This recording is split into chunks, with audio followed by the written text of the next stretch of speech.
What is called time for everything. There is time for everything that is under the earth. If you read Ecclesiastes, the wise man called Solomon said, time to be born and time to die. Some of you here, your grandparents are no more. Some of you here, your great-grandparents are no more.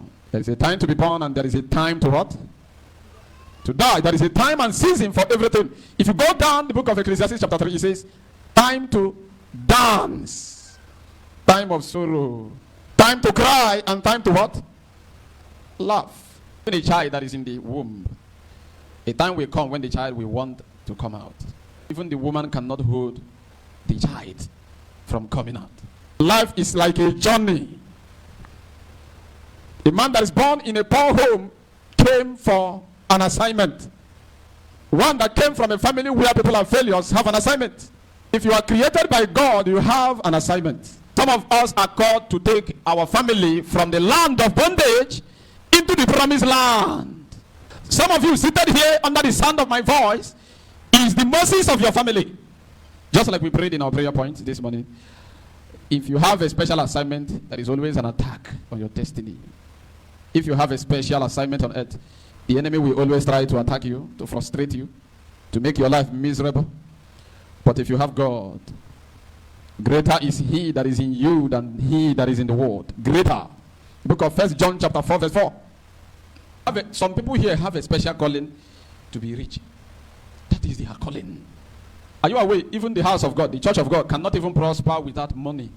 Some people have a special calling to become rich. To wipe the tears and sorrows in your family. Like I give you an example now, Abraham. He was a man of God. Before Abraham, there are prophets that came and they preached. Somebody like Enoch. Enoch in the Bible was the first prophet. After Enoch, we saw Noah. Noah was a prophet with a calling. Do you know the calling of Noah? Calling of Noah is not to win souls of human beings. It's calling to save what? Oh, some of you are not here. Listen to this. It will take the Holy Spirit for you to understand what I'm saying now. It will take the Holy Spirit of God for you to understand. Now listen to this. You can see somebody that is making money, like money is coming to him. That man has a calling to gather money, to preserve money.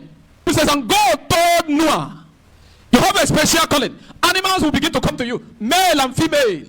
The reason they will come to you is for you to preserve it. People don't get rich just because they want to buy a car, they want to build a house. They are preserving resources for God. Anytime God needs it, he take it. There are people that are called with a special calling to take their family from what is called shame. Shame of poverty. Maybe you are here, you're in your family for the past 10 years. You know what is called tipper? Tipper have not dumped what is called a trip of sand in your father's house. A truck of tipper have not dumped a trip of sand in your father's house. And as I'm talking to you, you are not too young. It's not like you are still in secondary school. Up to 35. People under the sound of my voice, since you were born, you have never bought 5 bags of cement and more blocks of your own. You are in a land of bondage.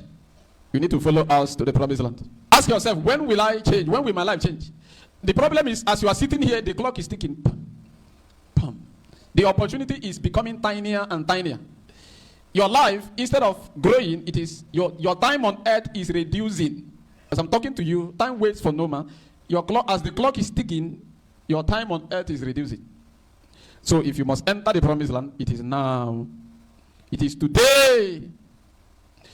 If you are ready to follow us to the promised land, can I see your hand? Wave your hands, identify yourself.